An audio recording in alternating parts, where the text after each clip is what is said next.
the stage. There we go. Happy Wednesday or whatever day you are watching this. I'm Claire Wasserman, founder, author of Ladies Get Paid.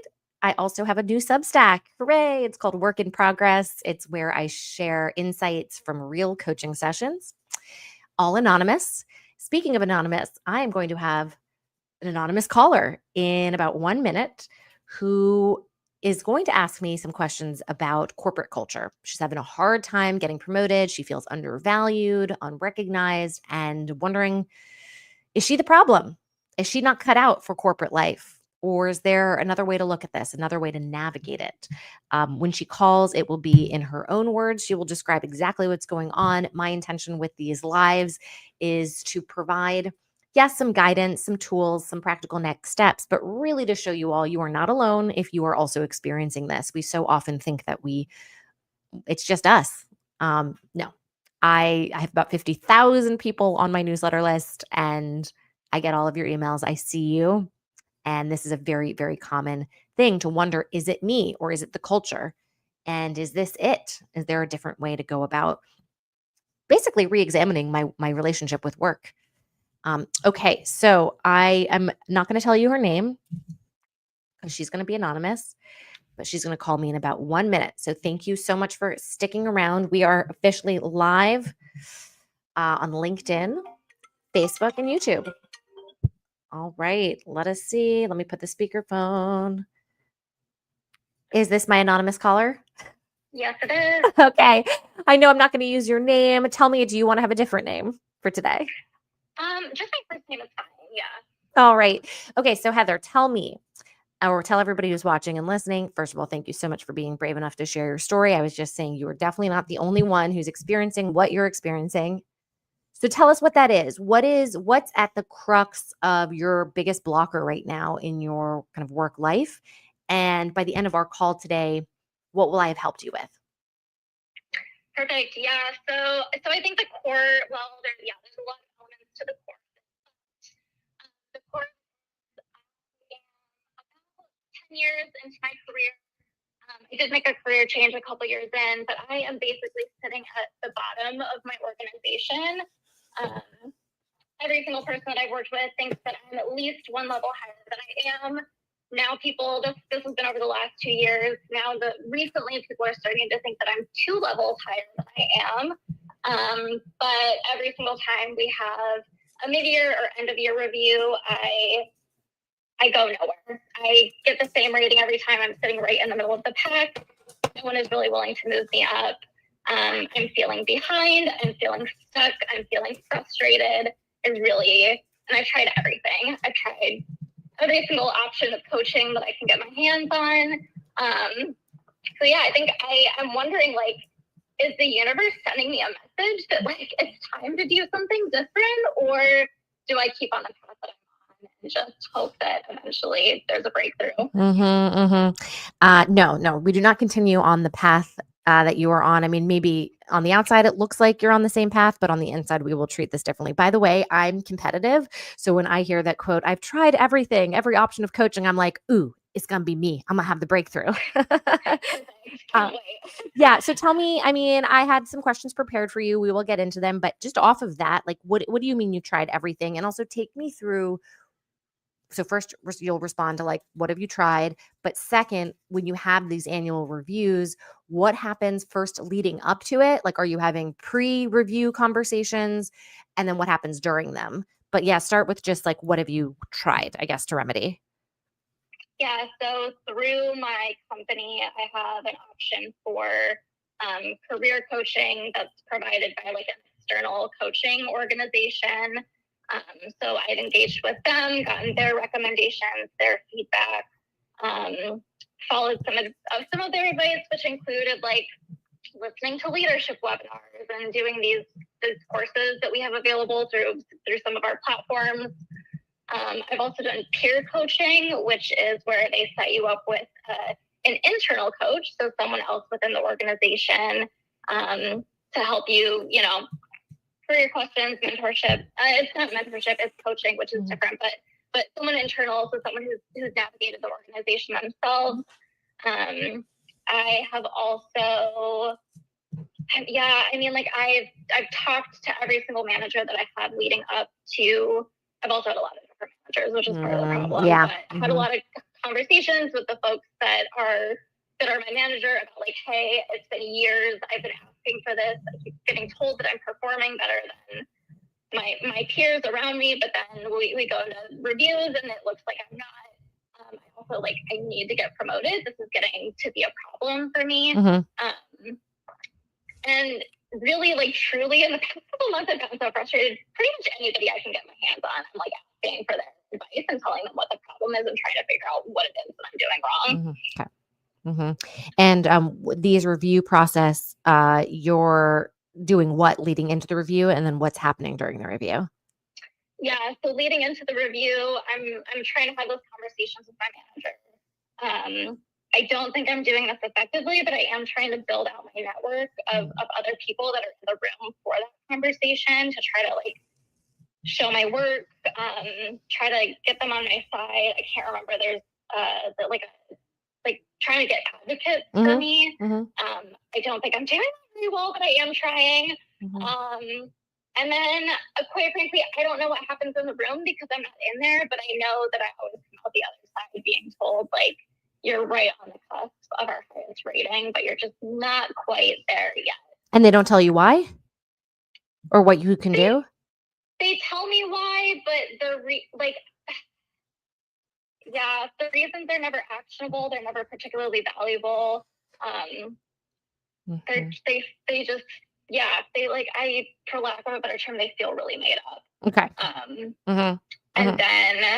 And then even like my most recent review, I'm like truly kind of like we came out and I was like, look, I have to get promoted at the end of the year or we're gonna have a problem. We already do have a problem, but whatever. And my manager's advice was just keep doing what you're doing. You're doing great. No, you like I have to do better, clearly. So like that doesn't make sense. Talk to me about, so 2 levels from now, okay? Like the level in which people are assuming that you are already acting as if you are that level because clearly your work, and expertise is there. Yep. Do you know what that person's life is like? Like what does it mean to do, so whether it's 1 level from now, 2 levels from now. So putting aside the money you want to make, the title, the respect, all of that. The actual work, the actual problems you'd be solving, what that does to you as a person, how that gets expressed in your life. Do you know what it takes? The reason I'm asking you this question is because when you said, is this the universe telling me to find another path, or that maybe this blocker is here for a reason? One reason could be is that you don't actually want it.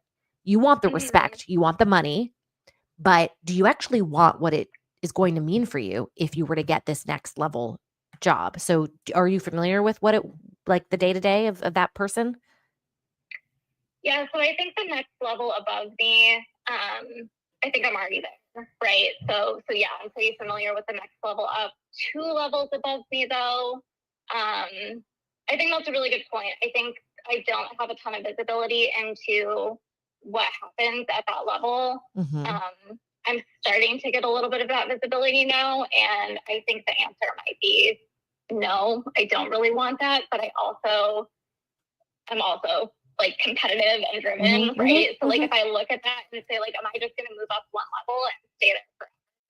Like if I can ever even move up that 1 level, would I be satisfied? Probably not. And if I went up that 2nd level higher, would I be satisfied there? And also, it's definitely not the dream. What is the dream? Do you know? It's okay if you don't have an answer, but do you have a secret answer? It's a good question. I think like ultimately the dream is that I get out of corporate, work for myself, just do something really like where I'm really not beholden to these people who don't see my value. Let me tell you though, on the other side, when you're a creative person and a business owner, is I put things out there that people don't buy. So now I have, because a whole reason why I wanted to work for myself is I had a series of bosses that I was like, no, I don't agree with your decisions. I want to make my own decision. And I want whatever's next not to be this like subjective, like we're not trafficking in somebody's opinion.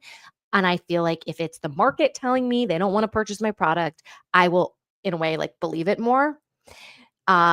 but it's a whole, that brings, of course, with it a whole other set of problems too. So, Right. not to like unglamorize it. Okay. I can go in a couple directions here with you. I'll give you first an overview of what to do to get promoted, which you'll probably say to me, I've already done all that. But I'm going to say it anyway because we're making this coaching session live. So I want for those Yep. watching, listening, and reading my Substack, like you'll get some input here. This is how getting promoted breaks down. It starts with what are the problems that you solve for the business? Okay. So you have to really know, how does the business make money? And where do you fit into the ecosystem? What are the problems you solve? By the way, for anybody who's job searching, it always comes down to that. What are the problems that you solve? What does your role solve for as it relates to the business bottom line? Then the next thing to really know, lock down, is the business bottom line. So, of the problems that you've solved, and a way to remember them, by the way, simple. Go back onto your calendar and just look. What was I doing last week, the week before, last month, last quarter? And you're like, oh, right, that meeting to talk about that thing. It'll jog your brain for what were the things that you've done. And then you say, how does that equal time and money? Did I save money? Did I save time? Did I make money? Did I make time? Okay. And you really have a handle on that. And also asking yourself, does my boss care? Like, is this a priority for this company? I think it's important, but like, and then you might want to ask yourself, like, how do I even know if it's a priority? So it's a Pandora's box I'm opening for you because like it may lead to more sort of questions and information you need to get. But just to recap, we got the problems you solve, how it impacts the bottom line, then very quantitatively how it impacts the bottom line. Third part is exposure. Okay, which you've spoken to about getting advocates. You're talking about sponsors, right? So for those watching, Yeah. listening, reading, like sponsors, somebody who has influence who can leverage it on your behalf. A mentor is more like, hey, I've had life guidance. Let me share it with you. And you're like, I appreciate it, but I got enough guidance. What I need is somebody in the room when they're making decisions to go, hey, Heather needs a raise. Okay. Which also means playing office politics is part of getting exposure. I have a question for you. This is going to help me know if you have done everything, which I think you have. I'm not questioning it, but I'm just curious. When somebody's talking about you, when you're not there, and you're imagining this discussion, who's getting raises, promotions, etc. Can you say to me what they might say? What is the language you want them to use to describe why you should be valued? Mm, I think that's part of where I struggle, Yeah. especially around this piece of like I know what problems I solve. I know what the value is that I bring. I don't know how to talk about that. Mm-hmm. I don't know how to I don't know how to articulate that, I think, in a way that aligns to the way that my leaders are thinking about the way that value is brought to the business. Beautifully. Okay. You said that really well. That is key. And by the way, this also transfers if and when you want to start your own business, it actually is it's the same thinking is who is my customer? So in this case, your customer is the people signing your paycheck. How do I make it as easy as possible for them to recognize my value and how it relates to filling their needs? It's literally the same process when you're thinking about how to market your business. So just so you know, like these lessons you're learning, you're going to take them with you for wherever you go next, whether it's this job, another corporate job, not corporate entrepreneurism. Okay. Leaders, the people who are deciding what is most important to them? By the way, a way to figure that out is to look at who else has been promoted, what's going in press releases, internal or external, products that are being developed, competitors you may have heard them talk about. Like, so this is where I mentioned this sort of Pandora's box. Like, it's easy to ask the question, what's my leader's priority? Way harder to actually figure that out. Do you have a sense though what that might be? I do from the perspective of the business. I'm not sure if I have it from the perspective of like my team directly. We've had a lot of like business trainings recently to try to, I work in design, and so designers are not great about talking about business. As you mentioned, like being a creative person, it's just not the way that my brain thinks about things.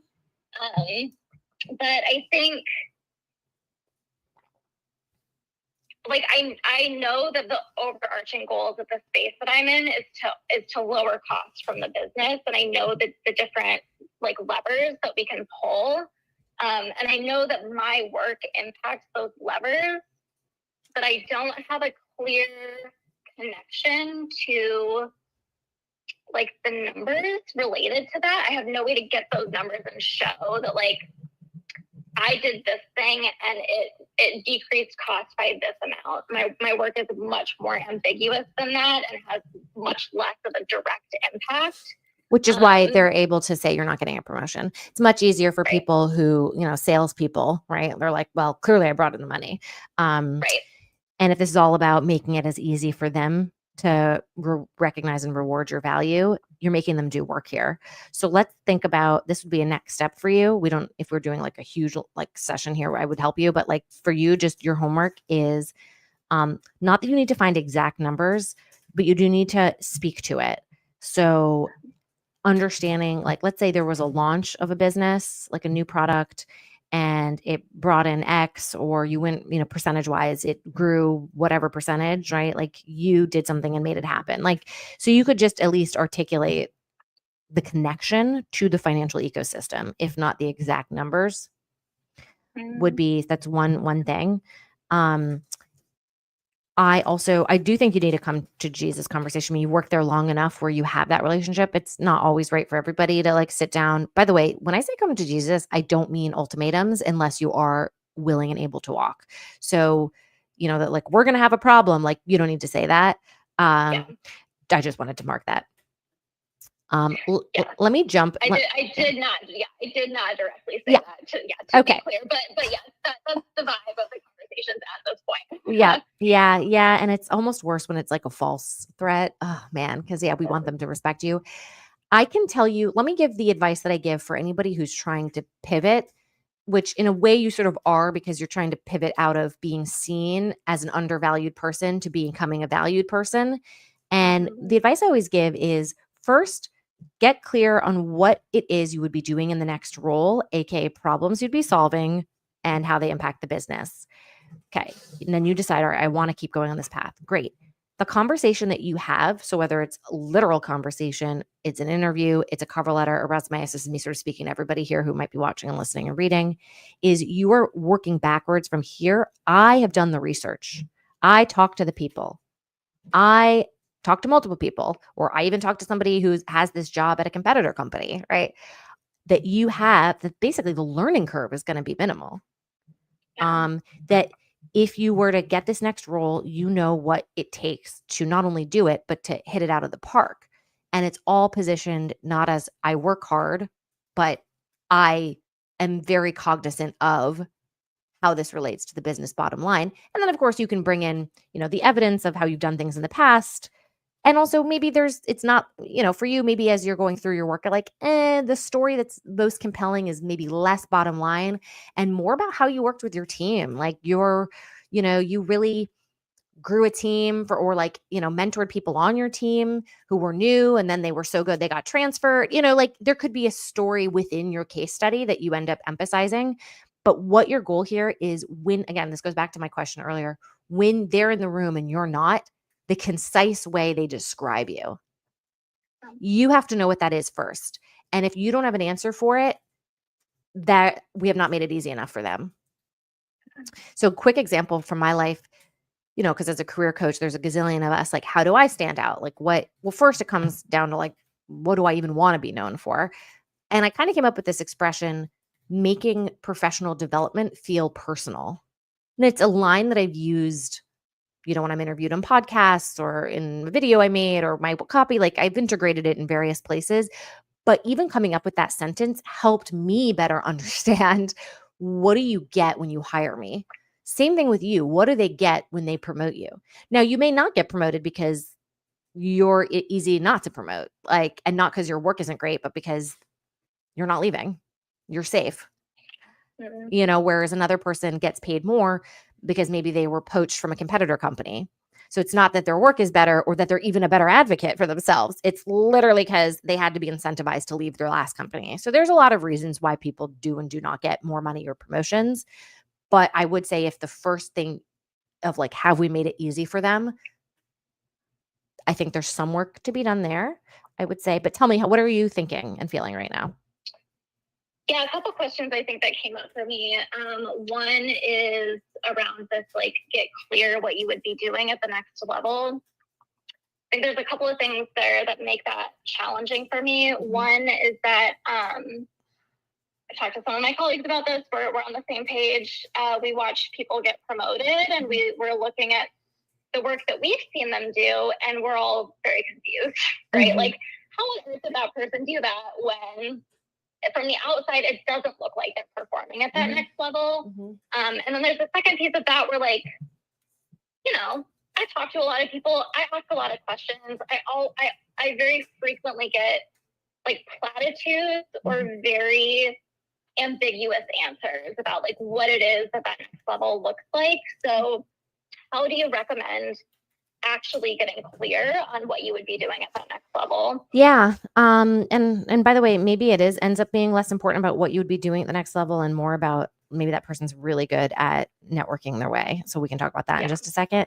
I would, if you're comfortable, like straight up asking people like, hey, I mean, it's a little bit of a weird question to ask, obviously, if they're like, are you trying to take my job? So like we can figure out how do you do this?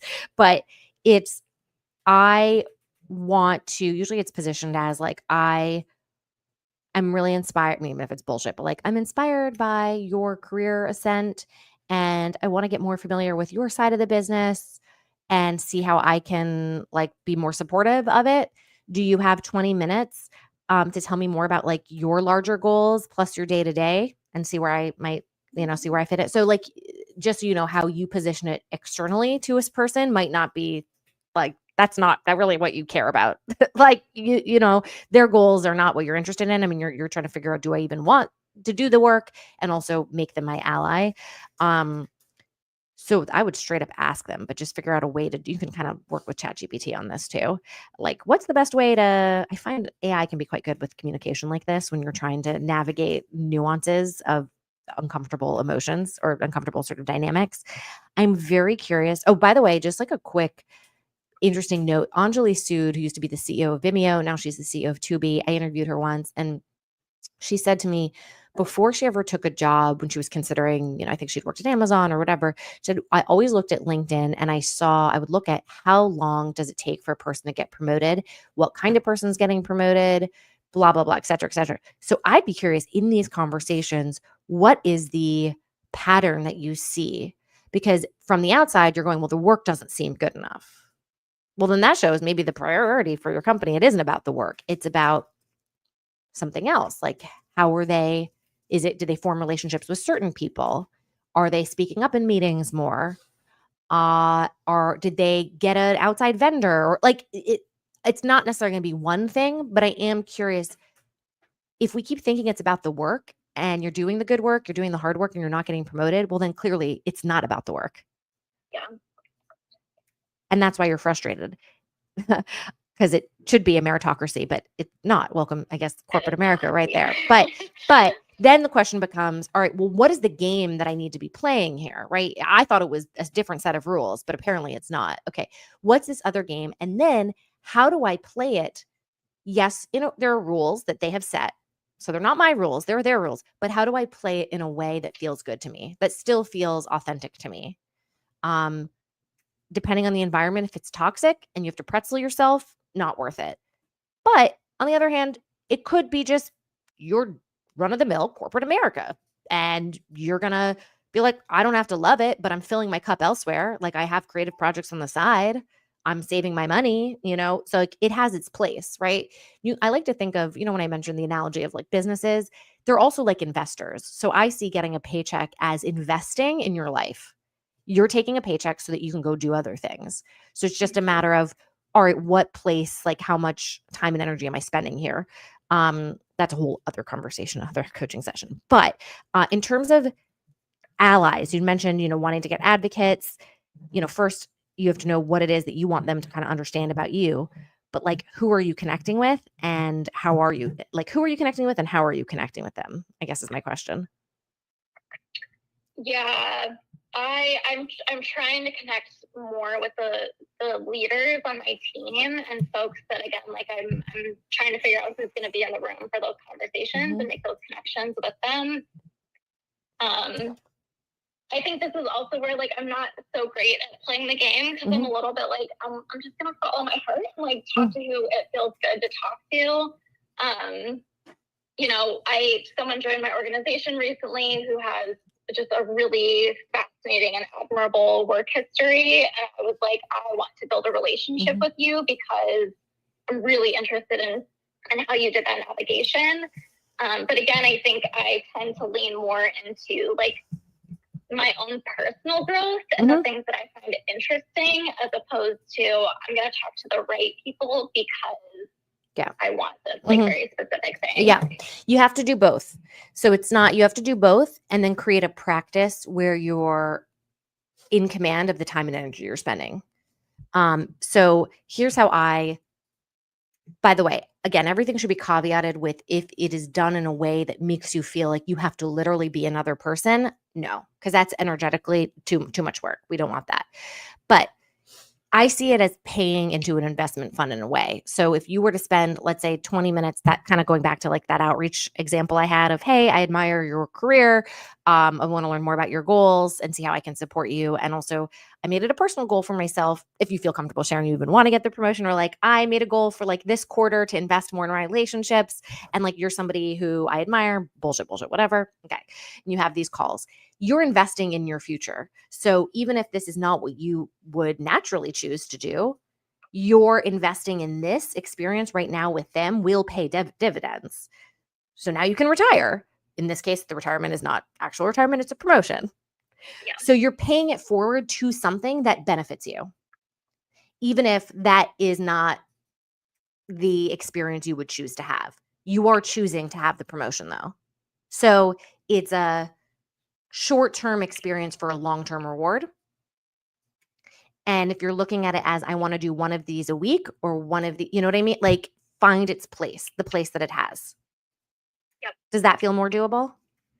It does. I think I'm curious. I tend to approach those conversations with a mentorship mindset, right? Like, tell me how you've navigated things. Tell me how, like, what decisions have you made in your career that have landed you here? What challenges have you faced? How did you get around them? Those types of questions. What's a better way for me to be using that time to help those people see the value that I'm bringing and the work that I'm doing? Sort of thing. Yeah. Well, first of all, those are all fine questions to ask because really, ultimately, you want them to like you and believe in you. And hearing yourself, like when they hear themselves talk, they actually think of more highly of you. So, psychologically, you're doing the correct work here. But see, and by the way, this is a good piece of advice for anybody interviewing as well. See if every time that things are being shared, you can bring in an anecdote from yourself. And a natural way to do that would be, oh, it's interesting that, like, make the connection to you. And it doesn't have to be something you achieved, by the way. It could be something that you figured out. Maybe you figured out the hard way. Like, oh, yeah, my team also had a similar issue, blah, blah, blah. You're finding points of connection and making it clearer, very clear to them. And you're also, I mean, let's say, oh, wow, yeah, this reminds me of an idea I had. Like, you never even had to go follow through on it. But when they see you talk about something that lights you up, it will light them up too. Or ways to show how you think about stuff. So don't shy away from sharing challenges as long as you're framing it with here was how I worked through it, or here was my process, here's what I learned, because you're showing them your character. You're showing them how you think. And they're taking all that information and they're going, I am projecting into the future of what her potential might be. Okay. So it's less important about accomplishments, did this, did that. It's really about who you are actually. So you can turn what seems to be this annoying office politics conversation into a moment of real human connection. That will feel better to them. So don't be afraid to share some of yourself. Or if you're kind of noticing, and there's a pattern to what they're saying, yeah, just find the point of connection, but don't force yourself to make it achievement oriented, actually. Okay. And if you even feel comfortable sharing, I've struggled with getting promoted. I think it might come down to like, I'm not making it particularly easy for them to see my value, especially as a designer. It's sort of seems different from the bottom line, or you'll figure out what would be most relevant to them. Ask, if you were in my position, what would you do? That's a really good one. It's also a good one to ask actually anybody, in a negotiation and in a promotion conversation. If you're like, here's the situation I'm in. If you were me, like, what would you do? Something, a brilliant question my wife would always ask. This is going to sound totally unrelated, but it is, I think. When my son was going through all of his medical stuff, we would meet all these doctors and they'd be like, do you have any questions for us? And we're like, I don't even speak the same language as you. Like, I am learning body anatomy. Like, how do I even know what questions to ask? And she would just say, it was her version of, if you were me, what would you ask? She just would always say, what have I not asked? I'd say, look, what have I not asked yet that you think I should know? Yep. And they always, not everybody, I mean, some of them were like, no, you asked everything, but they always stopped and they were like, huh, you're right. And then that also made them realize there was a gap between what they knew and what we knew. And like, it was a language barrier. There was, so it might be interesting to turn it around on them like that. And then I do think they're probably the reason you're not, I think you're going to make progress, or you're going to see some stuff happen here. But let's assume nothing changes. I really want you to make sure you are protecting your energy at work so that you have more bandwidth to play and explore on the side. Yeah. Okay. All right. We're technically at time. Well, I could talk longer, but I got to go pick up my kids from daycare. So I am going to give you a huge thank you. We'll email offline. I know this resonates because I've had some people share they promoted this live because they were like, yeah, I need this. So I just, on behalf of those people, thank you so much for sharing. Do you feel a little bit better? I'm forcing you to say yes. Oh my God, yes, I do. Yeah. Thank you. Thank you so much for choosing me. Thank you so much for the time. And yeah, thank you so much for your thoughts and advice. I really appreciate it. Okay. All right. I'll email you later today. Super appreciate you. Keep me posted, and we'll talk soon. Sounds good. Okay. Thank you so much. Bye.